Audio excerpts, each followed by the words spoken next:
Mesdames, Messieurs, bienvenue à l'émission Toute la Bible en parle. Nous avons l'honneur d'accueillir Mme Lucille Martineau, une dame du troisième âge. Ne quittez pas, nous avons aussi le grand privilège d'accueillir à nouveau à l'émission Toute la Bible en parle le groupe Harmonie composé de Muriel Duguay, Janine Fréchette et du accompagnateur Alain Paradis. Vous allez les entendre au cours de l'émission et j'aimerais vous dire que le groupe Harmonie a des cassettes et je vous donne un numéro de téléphone. Notez-le bien, je ne crois pas qu'on puisse le voir là à l'écran, mais c'est le 514-324-7990. J'essaierai de le mentionner un petit peu plus tard au cours de l'émission. Et si vous voulez avoir plus d'informations sur le groupe Harmonie ou même vous êtes intéressé aux cassettes, vous composez ce numéro-là. Et j'ai ici les livres, les leçons de Marie et Bonne nouvelle aujourd'hui. C'est un cadeau de la Société biblique canadienne, Bonne nouvelle aujourd'hui. Et les leçons de Marie, Mère de Jésus, c'est un cadeau de M. Gaston Racine. Donc, à cause de la générosité de ces personnes, nous pouvons vous l'offrir à vous aussi gratuitement. Il vous suffit d'en faire la demande. Vous vous demandez comment? C'est simple comme bonjour. Regardez bien, la magie va se produire devant vos yeux. Voilà, les numéros de téléphone sont là à l'écran. Il vous suffit tout simplement, ça c'est de la bonne magie, hein? On peut appeler ça de la magie spirituelle. Edmonton, Granby, Latuc, Montréal, Rive-Sud, Saint-Élie et Sherbrooke. Alors, vous avez le privilège en cet instant de composer ces numéros et de demander ces ouvrages. J'aimerais en profiter pour remercier des personnes de l'équipe comme Florence Chapdelaine qui nous aide, Martin Cyr, Martin Fortier.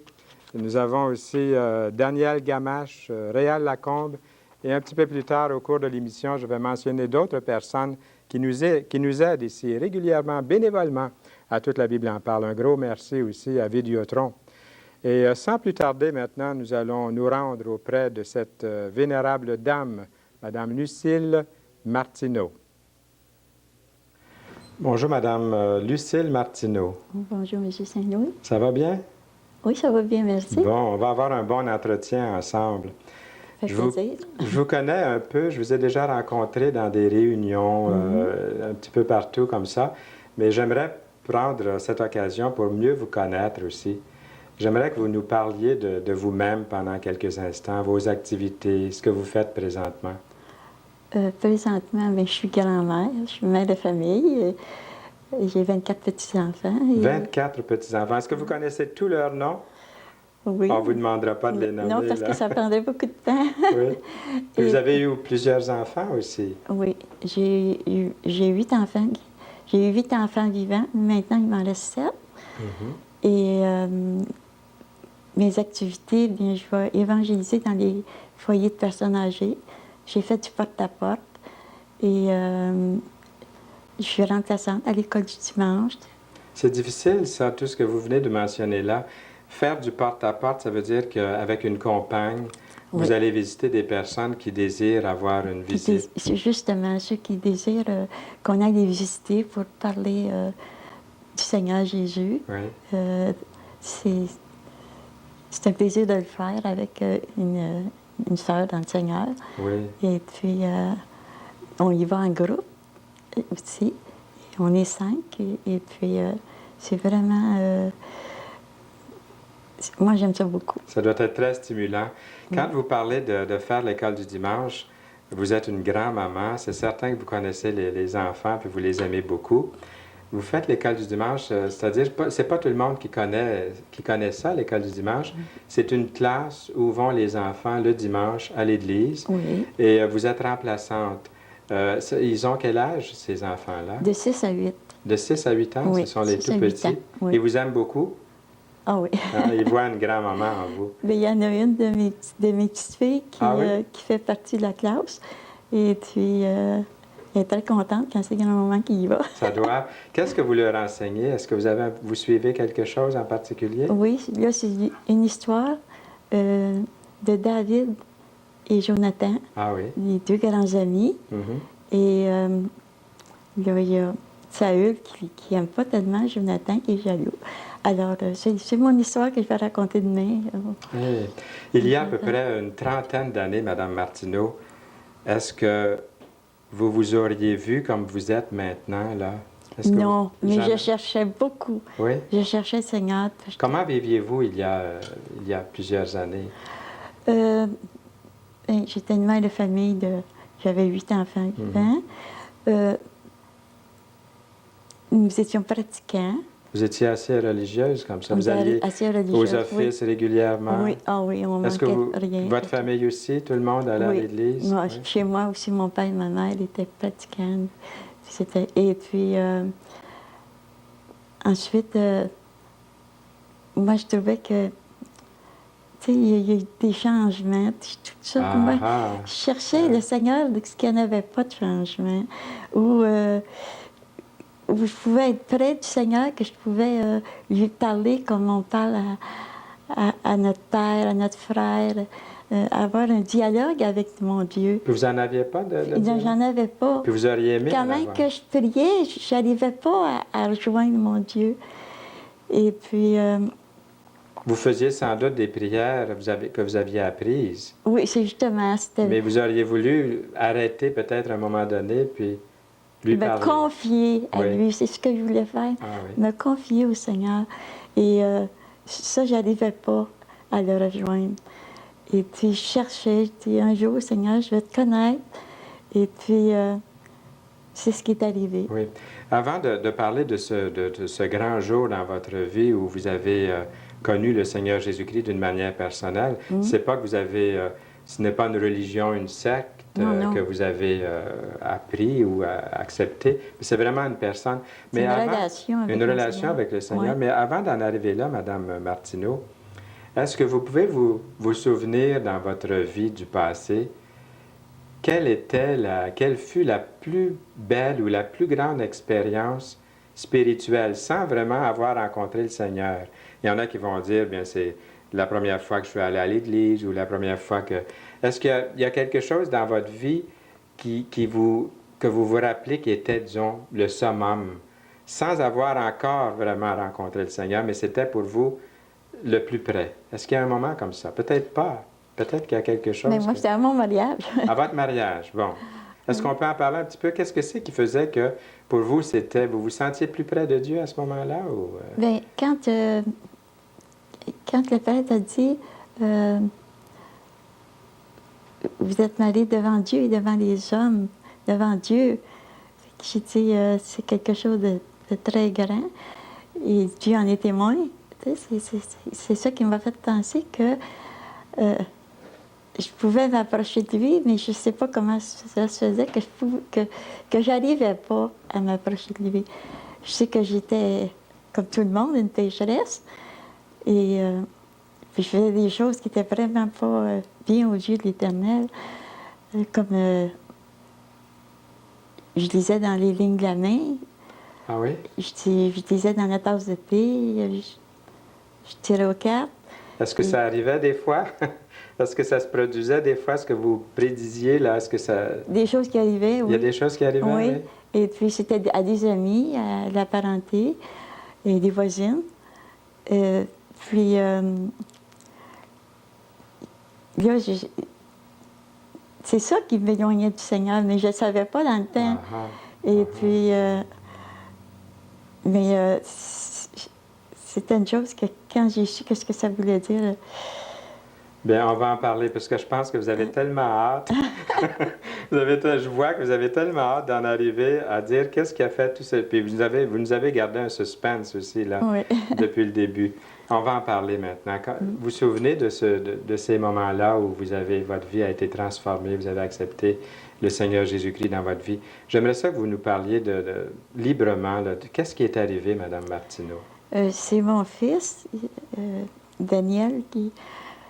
Un soir, est arrivé tout joyeux. Ça faisait longtemps que je n'avais pas vu joyeux comme ça. Et il était tout joyeux, puis il y avait quelque chose qui était changé en lui, parce qu'il était allé... des amis l'avaient emmené à une soirée d'évangélisation. Et c'est tout de suite à la prédication qu'il avait entendue, il a accepté le Seigneur Jésus comme son Seigneur et son sauveur personnel. Et quand il est arrivé chez nous, j'ai demandé ce qui est arrivé, ce qui se passait. Puis là, il m'a raconté qu'il avait rencontré le Seigneur Jésus et puis qu'il l'avait reçu dans son cœur comme son sauveur. Et que la même chose pouvait m'arriver à moi parce que Jésus était mort sur la croix pour nos péchés et que nous avions un choix à faire et que si je voulais m'approcher du Seigneur, lui, il était là, il me tendait les bras, il m'attendait. Et là, mon garçon m'a expliqué comment je pouvais venir au Seigneur. Et avec des versets qui m'ont vraiment touchée, que j'étais vraiment une pécheresse et que j'avais besoin d'aller au pied de la croix du Seigneur pour me repentir. Et là, j'ai senti que le Seigneur était près de moi et que c'était cette rencontre-là que je cherchais il y a longtemps. C'est ça. Et puis, là, j'ai pas tout de suite accepté parce que je voulais lire la parole de Dieu et j'avais vraiment la faim de lire la parole de Dieu. Et là, mon garçon, il y avait une Bible, puis des pamphlets qu'il y avait un peu partout. Et puis là, je lisais, puis là, j'ai vu que j'avais vraiment besoin du Seigneur Jésus dans ma vie et que c'est vraiment ce que je cherchais depuis longtemps. Et là, à la suite de ça, il y a eu le baptême de mon garçon. Et c'est là, au baptême de mon garçon, que j'ai accepté le Seigneur Jésus dans ma vie, comme mon Seigneur et mon Sauveur personnel. Puis votre garçon, c'était toujours le même? C'était toujours Daniel? C'était toujours Daniel. Puis Daniel, donc, c'était un adulte. Il avait quel âge à ce moment-là? 19 ans, je crois. Donc, le baptême de Daniel, à l'âge de 19 ans, c'était pas un baptême de bébé? Non, il avait été baptisé quand il était bébé. petit. Mais là, c'était son choix. C'était son choix d'être baptisé? Oui, pour suivre Jésus-Christ. Le Seigneur Jésus-Christ a été baptisé adulte aussi. Oui. Et puis ceux qui étaient baptisés du temps du Seigneur étaient baptisés dans l'eau par immersion. Donc, il a voulu obéir au Seigneur. C'est ça. Puis vous, ça vous a parlé, ça vous a pas choqué de voir ça? Oh non, c'était un exemple tellement grand. J'ai vu que mon garçon avait ce que moi je cherchais. Et puis, je trouvais ça tellement grand. Puis, même mon mari, un peu plus tard, il est venu au Seigneur. Et j'avais 49 ans quand je suis venue au Seigneur. J'aurais voulu être une bonne mère de famille, chrétienne, venir au Seigneur avant. Vous l'avez sûrement été, une bonne mère de famille. Non, parce que j'ai été très malade. Les enfants ont été obligés d'être placés. Puis ils ont resté marqués, moi aussi, de ça. Et, mais après, par exemple, j'ai tout donné au Seigneur. Et quand un jour, Daniel y a emmené des enfants, c'était un samedi, c'était à une soirée de jeunesse. Et là, les enfants sont allés, puis ils allaient à la piscine ce soir-là. Et 6 de mes enfants qui étaient allés avec Daniel, il faisait 7, mais Daniel était sauvé. 6 ont accepté le Seigneur comme Seigneur et Sauveur personnel. Et quand ils sont venus à la maison, c'était vraiment beau de les entendre parler du Seigneur. Ça devait, hein? Une vraie réunion de famille. Une vraie réunion de famille. Et puis, c'était touchant de voir que les enfants, combien ils avaient aimé cette soirée, puis qu'ils voulaient y retourner. Puis, ils avaient vraiment compris le message de Jésus. Vraiment compris. Ça veut dire plusieurs dans votre famille ont accepté le Seigneur Jésus-Christ comme leur sauveur personnel. Oui. Et oui, on a tout accepté. Seulement, il y en a un qui ne marche pas vraiment avec le Seigneur maintenant. Mais on est 6 dans la famille qui marchent vraiment avec le Seigneur. C'est merveilleux, Mme Martineau. Puis quand on s'est fait baptiser, mon mari et moi, on était 6 de la même famille qui se faisaient baptiser. C'était vraiment le grand jour. Ça devait, hein? Oh, oui. C'était un grand jour, puis c'est pas comme quelque chose... Là, le baptême d'un petit bébé, le petit bébé lui-même, il ne peut pas savoir. Non. Tandis que là, vous étiez des adultes, vous avez obéi au Seigneur, c'était écrit, noir sur blanc, vous avez obéi tout simplement. Et pourtant, tout votre passé qui était différent, c'est ce que vous cherchiez, vous. Oh oui, je Puis cherchais. vous l'aviez trouvé ce jour-là. Oui, parce que je disais toujours aux enfants, moi, j'aimerais être comme dans le temps des vrais chrétiens même. Il n'y avait pas peur de se laisser manger par les lions. La foi était tellement grande, je voulais avoir cette foi-là. Et puis, Dieu me l'a donné. Et il m'a choisi, premièrement. Et puis, il m'a aimé le premier. Puis, il m'aime d'un amour éternel. Et de voir toute la famille sauvée, je rends grâce à Dieu tous les jours. Quand vous dites toute la famille sauvée, ça veut dire toute la famille qui a accepté Jésus-Christ comme Sauveur et Seigneur dans sa vie. Ce n'est pas une question de changer de religion ou d'aller dans une autre religion. C'est vraiment d'accepter le Seigneur comme Sauveur et Seigneur, de vivre pour lui, de vivre selon sa parole. C'est ça. Puis quand on se rend compte, bien, c'est des chants dans le livre de Jean du Seigneur. Et puis, on parle de ce qui nous est arrivé de merveilleux, puis tout ça, fait que c'est merveilleux. Vous avez des choses à partager ensemble? Beaucoup, beaucoup, oui. Vous êtes tous les petits-enfants avant l'école du dimanche, c'est vraiment grand. Puis vous êtes active, malgré que vous me disiez que vous êtes malade souvent, mais vous demeurez très active. Vous continuez à servir votre Dieu que vous aimez. Ah oui, tant que Dieu va me donner la santé, ma vie est toute à lui. Oui. Chaque jour, je lui demande... aide-moi à faire ce que tu veux que je fasse, Seigneur, aujourd'hui. Si tu veux que j'aille évangéliser, donne-moi la force d'y aller et donne-moi les paroles qu'il faut pour toucher les cœurs. Et puis, le Seigneur nous donne l'amour.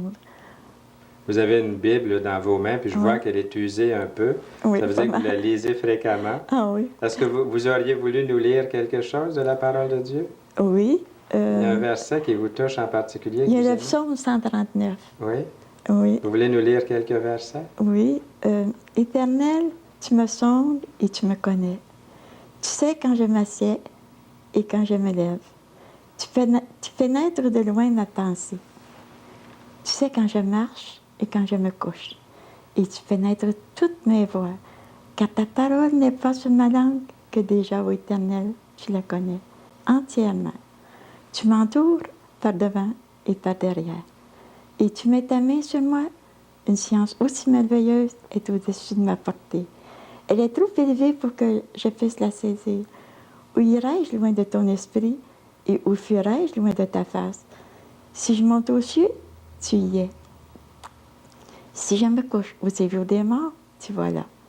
Si je prends des ailes de l'aurore et que j'aille habiter à l'extrémité de la mer, là aussi ta main me conduira et ta droite me saisira. Si je dis au moins, les ténèbres me couvriront, la nuit devient lumière autour de moi. Même les ténèbres ne sont pas obscures pour toi. La nuit brille comme le jour et les ténèbres comme la lumière. C'est toi qui as formé mes reins, qui m'as tissé dans le sein de ma mère. Je te loue de ce que je suis une créature si merveilleuse. Tes œuvres sont admirables et mon âme le reconnaît bien. Mon corps n'était point caché devant toi lorsque j'ai été fait dans un lieu secret, ici dans les profondeurs de la terre. Quand je n'étais qu'une masse informe, tes yeux me voyaient. Bien, Madame Martineau, je vous écouterais lire la Bible, moi, toute la journée. Réellement, c'est beau ce que vous avez lu, la façon que vous le lisez aussi, c'est touchant. Merci. Et je vous remercie beaucoup. On va terminer notre entretien là-dessus. Merci beaucoup d'avoir été notre invité aujourd'hui. Et dans le contexte de cette émission, avec les chants, avec tout ce qui est fait, nous pouvons vraiment bénir le Seigneur pour ce qu'il a fait dans votre vie. Je vous remercie beaucoup et je rends grâce à Dieu de m'avoir permis de parler de mon souverain Seigneur personnel.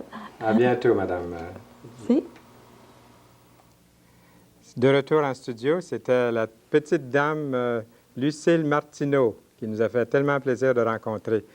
On ne croirait jamais qu'elle est malade et puis un petit peu handicapée, de voir combien elle est active pour celui qu'elle aime, son Sauveur. J'aimerais vous dire aussi qu'on est très reconnaissant de ceux qui sont remplis de générosité envers nous. Par exemple, la Société biblique canadienne, puis M. Gaston Racine, qui nous offre Bonne Nouvelle aujourd'hui et Le Leçon de Marie, Mère de Jésus. Ce sont vos livres, il vous suffit tout simplement d'en faire la demande. Dès cet instant, vous pouvez composer les numéros qui vont paraître là, dans un petit moment à l'écran. Et ces numéros-là sont les vôtres. Il vous suffit tout simplement de composer pendant l'émission. ou même de nous écrire. Vous allez voir un petit peu plus tard une adresse qui va apparaître. Voici les numéros. Notez-les bien. Et vous pouvez en avoir besoin même durant la semaine. Un peu plus tard, vous pouvez nous appeler et nous demander des choses, peut-être l'endroit où nous nous rencontrons, des petits groupes, savoir un tas de choses. Et nous essaierons de répondre à vos questions. J'aimerais remercier aussi Diane Lavoie, qui fait partie de l'équipe à Toute la Bible en parle. Il y a Jacques et Marie Loyer, il y a Gaétan Pigeon, il y a Réal et Monique Pigeon, il y a aussi Claire Serbeau, et un petit peu plus tard, au cours de l'émission, je vais mentionner d'autres personnes qui nous aident ici. Et encore une fois, un grand merci. Il y a Vidéotron, pour lesquels nous sommes vraiment reconnaissants. Le groupe Harmonie est tout prêt, vous allez les entendre. Ils ont fait une cassette « Quand Dieu m'inspire, l'Éternel me dit bonjour » et « Dialogue ». Et leur numéro de téléphone pour les rejoindre, c'est 514-324-7990. Alors, j'espère que vous allez vous détendre pendant ces instants-là. Et c'est un message qu'il vous adresse. Il n'y a pas de trop grand problème que Jésus ne peut prendre soin. Et c'est à votre tour de prendre place devant Dieu. Laissez-le vous parler en cet instant.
Qui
Oui, c'est vrai, il y a toujours une place au pied de la croix de Jésus. Un grand merci au groupe Harmonie, composé de Muriel Duguay, Janine Fréchette et Alain Paradis. J'espère que vous aussi, sérieusement et sincèrement, vous allez dire oui au Seigneur Jésus-Christ. Il est plus près de vous que vous ne le croyez. Et pour vous aider à démarrer, nous vous offrons Bonne Nouvelle aujourd'hui et les leçons de Marie, Mère de Jésus. C'est un cadeau, profitez-en. Il y a une quantité assez grande pour que tous ceux qui écoutent l'émission en fassent la demande. En tout cas, je le dis. Et voici les numéros. Notez-les bien. Il va y avoir une adresse dans quelques instants aussi. J'aimerais remercier Yolande Saint-Louis, mon épouse, qui aide à l'émission, Claude Séguin, Pierre et Gisèle Tremblay. Et n'oublions pas la Ligue pour la lecture de la Bible avec Diane Lauzon et Lise Valcourt. Et aussi la Société biblique canadienne qui a été tellement généreuse. À nouveau, un grand remerciement à nos invités d'aujourd'hui, le groupe Harmonie, et au plaisir de se retrouver ensemble bientôt.